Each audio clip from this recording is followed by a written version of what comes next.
नमस्ते। आयुर्वेदा 360 चैनल में आप सबको स्वागत है। आज की चर्चा का विषय है धातु साम्य।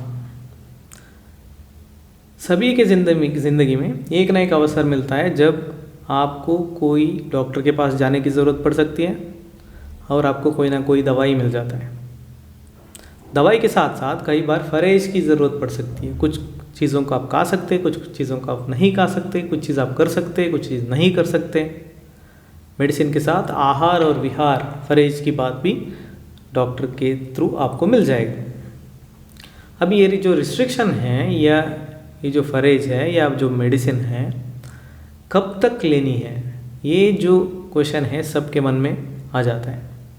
जैसे कि मान लीजिए आपको बुखार आ गया, आपका बॉडी का टेम्परेचर बढ़ गया। जैसे आप फिजिशियन के पास गए तो वो कोई ना कोई दवाई दिए जिसकी वजह से आपका बॉडी टेम्परेचर कम हो गया।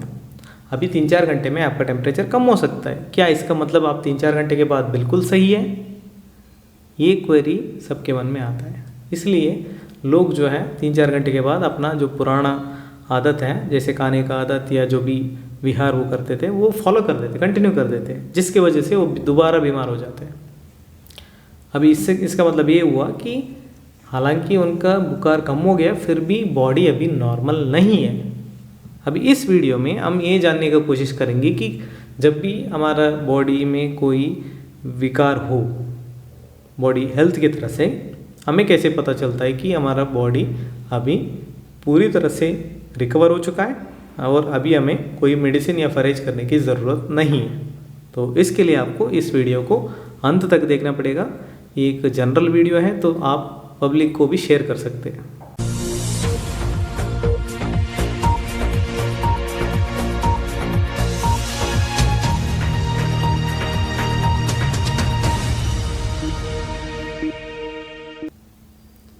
तो आयुर्वेद में जो धातु साम्य शब्द जो मैं बता रहा हूँ एक बहुत ही महत्वपूर्ण शब्द है।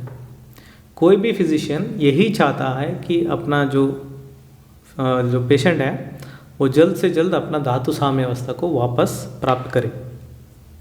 अभी हम इस वीडियो में ये जो धातु साम्य अवस्था है उसको कैसे पहचानेंगे उसके बारे में हम देखने वाले हैं। जो आचार्य हैं, जो पुरातन आचार्य जो चरक ऋषि जैसे महर्षि, तो उन्होंने 12 पॉइंट के हिसाब से हमें समझाने की कोशिश की है कि धातु साम्य अवस्था, ये 12 पॉइंट को एनालाइज करते हुए आप बता सकते हैं। अगर 1, 2 या 3 में भी कमियां हैं तो इसका मतलब कहीं ना कहीं आपका बॉडी कम्प्लीटली रिकवर्ड नहीं है और कम्प्लीटली सही नहीं है, कहीं ना कहीं नुकसान हो सकता है। अभी ये क्या है हम एक एक करके देखने वाले हैं। सबसे पहले है रुक उपशमनम। रुक उपशमनम, जैसे कि आपको मैंने बुखार का एग्जाम्पल दिया। जो बॉडी का टेम्परेचर राइज हो जाता है, बढ़ जाता है, वो वहाँ पर रुक है। रुक का मतलब है दर्द, या यहाँ पर हम उसको डिस्कम्फर्ट के हिसाब से, पेशेंट को सुख नहीं महसूस हो रहा है, कहीं ना कहीं उनको दुख महसूस हो रहा है। दुख अलग अलग तरह से हो सकता है। कभी कभी जलन हो सकता है, कभी कभी पेशेंट को सूजन आ सकता है, कभी कभी पेशेंट को जब आप टच करेंगे तो बॉडी टेम्परेचर राइज हुआ होगा, अलग अलग तरह से। कभी कभी पेशेंट को खुजली हो सकता है, अलग अलग तरह से पेशेंट को दुख का महसूस होगा। अभी ये जो दुख है ये कब खत्म होगा, तब हम उसको बोल सकते हैं रुक उपशमनम। जैसे कि जो 60 ईयर्स के बाद जो पेशेंट आते हैं, ज़्यादातर घुटनों में दर्द इस तरह के लक्षण लेके आते हैं। थोड़ी देर के लिए जब आप मेडिसिन देंगे घुटनों के दर्द कम हो गया, इसका मतलब रुक उपशमनम। कोई पेशेंट आ गया, स्किन डिसीज़ है, एलर्जिक रिएक्शन है, तो उनको खुजली हो रहा है, आपने मेडिसिन दिया, खुजली कम हो गया, एक तरह से रुक उपशमन है। पेशेंट आ गया, बोल रहे दर्द हो रहा है सिर में, तो आपने मेडिसिन दिया, दर्द कम हो गया, रुक उपशमन है। जो भी लक्षण पेशेंट लेके आता है वो लक्षण को तुरंत कम करने के लिए जो मेडिसिन दिया जाता है, उसके बाद जो वो लक्षण कम हो जाता है उसको हम कहेंगे रुक उपशमनम। तो रुक उपशमनम और जो दुख कम होने की जो बात है वो एक ही लक्षण है, इसके अलावा और भी लक्षण है। ज़्यादातर लोग जो है यही रुक उपशमनम को पूरा व्याधि ठीक हो गया करके मानते हैं, ये गलत है। रुक उपशमनम सिर्फ एक हिस्सा है धातु साम्य का, इसलिए गड़बड़ हो जाता है। इसलिए वो दोबारा कुछ गड़बड़ कर देता है तो रिलैप्स हो जाता है, वो जो व्याधि था वो वापस आ जाएगा और पेशेंट को ज़्यादा खतरनाक तरह से वापस आ जाएगा और बाद में टाइम भी लग जाएगा उसको ठीक करने में। कई बार वो कॉम्प्लिकेशन की तरह से भी जा सकता है। इसलिए जानना ज़रूरी है कि कैसे हम धातु साम्य अवस्था को पहचानेंगे ताकि हम फरेज को आगे भी कंटिन्यू कर सकते हैं। तो इसके अलावा और जो 11 पॉइंट है वो क्या क्या है हम जानने वाले हैं, इसको ज़रूर अच्छे से सुनिए। स्वर वर्ण योग, ये दूसरा पॉइंट है। स्वर योग एंड वर्ण योग, जैसे कि हर एक का जो बोलने का जो तरीका है या जो वॉइस कहते हैं हम, वो इंडिविजुअल है, यूनिक है, हर एक अलग अलग है। तो जैसे ही कोई बीमारी से पीड़ित हो जाता है उनका कहीं ना कहीं वॉइस जो है आवाज़ में थोड़ा बहुत चेंज हो जाता है। आवाज़ के साथ ही साथ वो थोड़ा डल लगना शुरू कर देता है। जैसे कि कोई बच्चा स्कूल गया, वो टीचर्स उनको बोल रहा है कि अभी हम कल तो आप बहुत एक्टिव थे, आज क्या हो गया, डल लग रहे हो।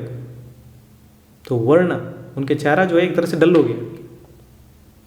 जैसे कि एज बढ़ते बढ़ते जो लोगों के चेहरा जो है एक तरह से डल होता जाएगा। सो उसी तरह कोई भी व्याधि की वजह से वो डलनेस जो है हमें दिखता है। साथ ही साथ थोड़ा बहुत आवाज़ में चेंज हो सकता है। उसका इंटेंसिटी अलग अलग हो सकता है, कुछ लोगों में कम हो सकता है, कुछ लोगों में मीडियम हो सकता है, कुछ लोगों में बहुत ज़्यादा दिख सकता है। लेकिन कहीं ना कहीं ज़रूर 1% से लेकर 100% तक नुकसान होगा ही स्वर वर्ण में। अभी जब ये दोनों वापस आ जाएगा, पहले जैसे जब बोलने लगेंगे, पहले जैसे ही उनका चेहरा दिख जाएगा, एक्टिव है, ये भी एक लक्षण है। मतलब ये धातु साम्य असिस्ट करने के लिए ये भी एक इम्पॉर्टेंट लक्षण है जो मैक्सिमम मेडिकल साइंस इसके बारे में नज़र नहीं डालते। लेकिन आयुर्वेद में ये स्पेशली लिखा हुआ है, ये हमारा स्ट्रेंथ है और सही भी है, एकदम सही है। जो बुज़ुर्ग लोग हैं आप उनसे बात करेंगे तो वो अपने आप बताएंगे कि क्या आपके हाल ठीक है कि नहीं है, वो इसी को देखते हैं, स्वर वर्ण। तो अभी आप समझ रहे होंगे आयुर्वेद कुछ अलग बात नहीं है। जो घर में प्रैक्टिस होता था पहले, अभी भी हो रहा है, वैसे पूरी तरह से ख़त्म नहीं हुआ, वो आयुर्वेद का ही हिस्सा है। तो ये हो गया हमारा सेकंड पॉइंट, स्वर वर्ण योग। तीसरा और चौथा पॉइंट में आता है शरीर उपचय और बल वृद्धि। शरीर का जो उपचय होने की जो बात है, जब भी कोई विकार होगा, बीमारी होगा, कहीं ना कहीं शरीर में एक तरह से वीकनेस आ जाता है, कमज़ोरी का महसूस होता है। और साथ ही साथ पेशेंट का जो फिजिकल स्ट्रेंथ जो हम बोल सकते हैं, शारीरिक रूप से वो जो क्षमता रखते थे कोई भी चीज़ करने के लिए, जैसे उठाने वाली बात हो सकते, वजन वाला, कोई भी सोचने वाली बात हो सकते, मानसिक रूप से, तो ये सारी चीज़ जो है उनका घट जाता है। शारीरिक रूप से या मानसिक रूप से उनका बल कम हो जाता है, कमज़ोर हो जाता है। तो जब पेशेंट वापस धातु साम्य अवस्था तक जाएगा तब उनके जो बॉडी का जो नरिशमेंट है, पोषण की जो बात है, वो पहले जैसे हो जाएगा, शरीर उपचय। साथ ही साथ उनका जो शारीरिक रूप से जो क्षमता है, मानसिक रूप से जो क्षमता है, वो भी पहले जैसे ही हो जाता है, वो वापस आ जाता है। ये भी बहुत इम्पॉर्टेंट है। आपको बुखार हो गया, 3 दिन तक आपकी जो पढ़ाई का पढ़ा मतलब जब आप पढ़ते हैं शायद पहले आपको अच्छे से समझ में आ जाता था, अभी बुखार है, 2-3 दिन तक आपको पढ़ने में ही दिक्कत हो रही है। इसका मतलब आपका मानसिक रूप की जो क्षमता है वो अभी तक आए नहीं, इसका मतलब धातु साम्य अभी तक आए नहीं। इस तरह से हमें समझना है। मान लो कोई बैंकर है, कैशियर है, बुखार आ गया, आधा दिन टैबलेट लेके वापस आ गया काम में, अभी वो पैसे गिनने में उनको दिक्कत हो रही है। हालांकि बुखार नहीं है, फिर भी धातु साम्य अवस्था नहीं है, क्योंकि उनका मानसिक क्षमता इतना नहीं है। इस तरह से हम सारे जो पेशेंट का जो धातु साम्य अवस्था है अच्छे से समझाकर उनको पूरी तरह से जड़ से ही उनका विकार को निकाल सकते हैं। आजकल क्या हो रहा है, सिर्फ रुक उपशमन से ही लोग व्याधि का विनाश हो गया करके मान रहे हैं, वही गलत है। इसलिए इस वीडियो को मुझे बनाना पड़ा। अभी हम आगे जाएंगे। आगे के जो 3 लक्षण हैं वो आहार के बारे में है। जब भी व्याधि होगा या विकार होगा, लोगों को खाने का मन नहीं करता, और अगर खा भी लिया तो अच्छे से पचेगा नहीं। ये कॉमन है, सही भी है, तब हमें इतना नहीं खाना चाहिए, हमें हल्का खाना चाहिए। लेकिन जब धातु साम्य अवस्था वापस आ जाता है तो पेशेंट को खाने का जो इच्छा है वो होता है। सबसे पहले उनको खाने का इच्छा होता है, वो मांग के खाना शुरू कर देता है। दूसरी बात, जब वो खाने के लिए बैठता है, अव्यवहार या अभिलाषा पहले वाला, अभी जब वो बैठता है खाने के लिए, रुचि ही, वो एंजॉय करते हुए खाता है। उनके मानसिक स्वास्थ्यता और मानसिक रूप से उनके जो तृप्ति है और शारीरिक रूप से जो तृप्ति है, और ये एंजॉय करते हुए मज़े से लेता है खाना।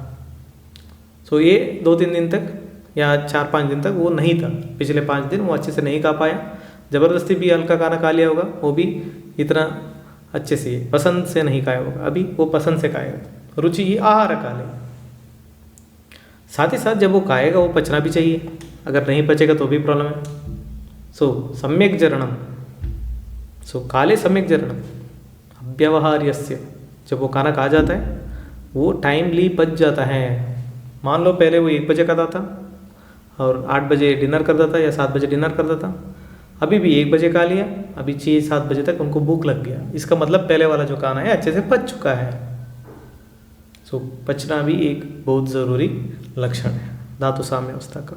ये 3 लक्षण आहार के बारे में स्पेसिफिकली लिखा गया है, 12 में से 3 आहार के बारे में। अभी नेक्स्ट 3 जो है वो निद्रा के बारे में बात कर रहे हैं, नींद के बारे में, जो सबको पसंद है। तो निद्रा के बारे में उन्होंने क्या लिखा? सो निद्रा लाभम यथा कालम निद्रा लाभ, जैसे वो सो जाता था पहले, जैसे उनका साउंड स्लीप का पैटर्न था या स्लीप पैटर्न हम बोल सकते हैं, वो वापस आ गया। मान लो वो 10 बजे सो जाता था, सुबह 5 बजे उठ जाता था, अभी वो 10 बजे सो गया, अच्छे से नींद आ गया, कोई डिस्टर्बेंस नहीं। इसका मतलब यथा कालम निद्रा लाभ, सही समय पे उनको नींद आ गया, अच्छे से नींद आ गया, क्वालिटी अच्छा है। सेकंड लक्षण ये लिखा कि सिर्फ सोने से नहीं चलेगा, उनको कोई सपना नहीं आना चाहिए। सपना जो आता है वो एक नींद का डिस्टर्बेंस का लक्षण है, नींद सही नहीं हुआ है, ये डिस्टर्ब स्लीप का लक्षण है। हालांकि ये जो आम आदमी की जो लैंग्वेज है या आम भाषा में हम ज़्यादातर गुड नाइट स्वीट ड्रीम्स इस तरह की भाषा हम इस आजकल इस्तेमाल कर रहे हैं, लेकिन मेडिकली ये गलत है। अगर स्वप्न आ गया आप डायरेक्टली मान लेना आपका नींद डिस्टर्ब था। ये आयुर्वेद की तरह से और इवन सारे मेडिकल साइंसेस इसके बारे में बात करता है। इसलिए बिना कोई स्वप्न, और स्पेसिफिकली इस श्लोक में उन्होंने जो संदर्भ है इसमें इन्होंने जो बुरे स्वप्न हैं वो तो बिल्कुल नहीं आना चाहिए, वो भी लिख दिया। हालांकि वो तो लिख दिया, लेकिन स्वप्न ही नहीं आना चाहिए, ये भी इंपॉर्टेंट है। साउंड स्लीप होना चाहिए, डिस्टर्बेंस नहीं होना चाहिए। सिर्फ सोने से या बिना स्वप्न से सोने से नहीं चलेगा। अगले दिन जब वो उठेगा उनको फ्रेशनेस फील होना ज़रूरी है। जब आप बुखार या कोई भी इस तरह की बीमारी से पीड़ित हो जाते हैं तो कभी कभी आप 15 घंटे सो जाते हैं दिन में, मॉर्निंग उठते ही नहीं हैं। आपको सर्दी लग रहा होगा, आप कंबल उड़ के और सोएंगे 8 बजे 9 बजे तक 10 बजे तक, ज़रूरी भी है उस टाइम के लिए जब आप धातु साम्य अवस्था में नहीं है। लेकिन जब धातु साम्य अवस्था वापस आ जाता है तो जब आप अगले दिन उठ जाते हैं तो आपको उस दिन सुबह फ्रेशनेस फील होगा। आपको जो पुराना पहले वाले दिन का जो नींद था उसका इफेक्ट पता चल जाता है। आप फ्रेश हैं, आप सारे काम करने के लिए तैयार हैं, आप में ऊर्जा है। सो सुखेन प्रतिबोधनम, सुखपूर्वक, ये भी एक बहुत इम्पोर्टेंट फीचर है। कुछ बुक्स में इसकी जगह सुखेन प्रतिबोधनम की जगह सुखेन प्रबोधनम करके भी लिखा हुआ है। बोधन का मतलब है जो भी चीज़ बोला जाता है या सुना जाता है उसको ग्रास्प करना, उसको समझना। सो जब भी बीमारी से पीड़ित होगा, जो भी श्लोक बोलते हैं या कोई भी वो सुनता है तो इतना अच्छे से समझ में नहीं आएगा। तो यहाँ पर ये भी मीनिंग हो सकता है सुखेन प्रबोधनम, मतलब उनका जो अलर्टनेस है, उनको जो क्षमता है, जो भी चीज़ बताया जाता है सुनाया जाता है उसको ग्रास्प करने को, वो भी सही हो गया। मतलब दोनों सही है, नींद के हिसाब से भी आप ले सकते हैं, इसके हिसाब से भी आप ले सकते हैं, हालांकि दोनों सही है। सो 3 लक्षण दोबारा नींद के कॉन्टेक्स्ट से बताया, 3 आहार के बारे में, 3 निद्रा के बारे में। इसके बाद और भी है लक्षण, क्या है इतना इंटरेस्टिंगली बताया। सुखेन वात मूत्र पुरुष मुक्ति ही, रेतसा मुक्ति ही। जैसे शरीर में कुछ वेग होते हैं, जैसे मूत्र वेग हो गया, पुरुष वेग हो गया, मल को त्याग करने की जो वेग है, अपान वायु जो फ्लैटस रिलेटेड जो हो सकता है, या शुक्र धातु का जो त्याग करने का जो विधि है सेक्सुअल इंटरकोर्स के समय, ये सारे जो त्याग करने की जो बात है, सुखे है ना, जब वो सुखपूर्वक हो जाता है। जैसे आप पेशाब में चले गए और आपको कोई जलन नहीं होता है, जब आपको कोई दुख नहीं होता, पेन हो सकता है, दर्द हो सकता है, जैसे जलन हो सकता है, कोई भी नहीं हो रहा है, आपका पेट साफ हो गया लेकिन कोई दिक्कत नहीं हुआ, जो कंसिस्टेंसी था स्टूल्स का वो भी सही है। तो इस तरह से सुकेन, सुकेन जो शब्द है वो दोनों के साथ लेना पड़ेगा, एक तो प्रतिबोधनम है, दूसरा इसके साथ भी लेना पड़ेगा। जब सारे वेगों को सुखपूर्वक निकाल सकते तो तब भी हम समझ सकते कि शायद धातु साम्य अवस्था वापस आ चुका है। और लास्टली जो सबसे इम्पोर्टेंट है, जनरली बता दिया, सर्वाकारैहि मनो बुद्धि इंद्रियाणाम च अव्यापत्ति ही। सर्वाकारैहि सारे एंगल से, सारे पॉसिबिलिटीज से, मन बुद्धि इंद्रिय, मनस आपकी जो मन है सही है, जिस तरह से मन काम करता है वो हमारा शरीर भी इतना नहीं कर पाएगा, उतना तेज है मन का काम। चिंतन करने का विषय हो सकता है, सोचने की बात है, उसके विचार करने की बात है, उसके संकल्प करने की बात है, जो भी मनस काम करने वाला है वो अभी तैयार है करने के लिए। दूसरा बुद्धि, जो बुद्धि तत्व है आपको डिसीजन लेने के लिए हेल्प करता है, मदद करता है। जैसे कौन सा सही है, कौन सा गलत है, कौन सा फॉलो करना है, कौन सा नहीं करना है, ये सारे चीज़ बुद्धि के ऊपर डिपेंड है। जब आपके बुद्धि भी वापस अपना काम करना शुरू कर दिया, इसका मतलब धातु साम्य है। उसी तरह सारे इंद्रिय जो है, ज्ञान इंद्रिय हो सकता है या कर्मेंद्रिय हो सकता है। जैसे कि आपके आंख देखने लायक हो गया, सुनने के लिए कोई दिक्कत नहीं है, कोई इरिटेशन नहीं है, आपके हाथ पैर अच्छे से काम कर रहे हैं, जो भी अपना काम है। इस तरह से सारे इंद्रियों का काम जब नॉर्मल हो जाता है, कोई भी दुख के बिना, वो भी एक इम्पॉर्टेंट लक्षण है। अव्यापत्ति, अव्यापत्ति का मतलब है कोई नुकसान के बिना। इस तरह से इन्होंने ये जो 12 लक्षण है, हालांकि हम इसको स्प्लिट करेंगे तो और भी बढ़ जाएगा, लेकिन इस तरह से 12 लक्षणों के हिसाब से हमारे जो आयुर्वेद के विद्वान लोग थे, उन्होंने मतलब वो लोग इस तरह से धातु साम्य को असिस्ट करने के एक क्राइटेरिया हमारे सामने रख दिया। और इतना बढ़िया लिखा है कि कोई भी इसको नेगेट कर ही नहीं सकता, इसमें कोई चिंतन करने का विषय ही नहीं है, सभी चीज़ 1% सही है। तो जब भी आपको बीमारी होगा, आपके पेशेंट्स को बीमारी होगा, ज़रूर धातु साम्य अवस्था के बारे में सोचिए। तब तक परहेज रखना ज़रूरी है, चाहे मेडिसिन बंद कर दो ज़रूरत नहीं है तो, लेकिन परहेज रखना, कौन सा करना, क्या करना है नहीं करना है, ये सारी चीज़ को याद रखना ज़रूरी है। नहीं तो क्या होगा, नहीं तो कोई दूसरा बीमारी आ सकता है या यही बीमारी दोबारा आ सकता है, और जब वो वापस आएगा वो विथ स्ट्रेंथ आ जाएगा, कॉम्प्लिकेशन हो सकता है, प्रॉब्लम बढ़ जाएगा। सारे लोगों को ये जानना ज़रूरी है कि धातु साम्य अवस्था तक सारे दवाई या परहेज के ऊपर ध्यान नज़र रखना या फॉलो करना ज़रूरी है। ये आज का विषय था हमारा, विशेष रूप से धातु साम्य आयुर्वेद के कॉन्टेक्स्ट में। अगर आपको हमारा वीडियो पसंद आ गया तो उसको ज़रूर लाइक कीजिएगा और शेयर कीजिएगा। सब्सक्राइब करना तो भूलना ही नहीं है। जो नोटिफिकेशन बटन है उधर आप दबा सकते हैं, क्योंकि जब भी हम वीडियो अपलोड करेंगे आपको वो नोटिफिकेशन के थ्रू पता चल जाएगा, कोई वीडियो मिस नहीं होगा। और आपके सारे फ्रेंड्स जो है या जो रिलेटिव्स है या आयुर्वेद रिलेटेड जो भी छात्र हैं, उनको भी आप ये वीडियो ज़रूर शेयर कीजिएगा, क्योंकि बहुत सारे प्लेलिस्ट हैं, हर एक के लिए जो चाहिए उस तरह से हमने बनाए। और अगली बार तक मेरा नाम नंदिश है। Thank you.